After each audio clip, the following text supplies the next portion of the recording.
মে মাসের 6 তারিখে আমার ছেলের জন্মদিন। আমার ছেলে পুরান বছর পার করে নতুন বছরে পা রাখলেন। সবাই আমার ছেলের জন্য দোয়া করবেন। তাই অল্প কিছু পেলেও একটা কেক মিষ্টি এনে ছেলেকে উপহার দিলাম, যাতে খুশি হয়।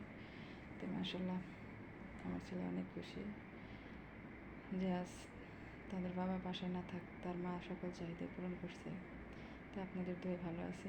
আমার ছেলের জন্য দোয়া করবেন, আমার মেয়ের জন্য দোয়া করবেন।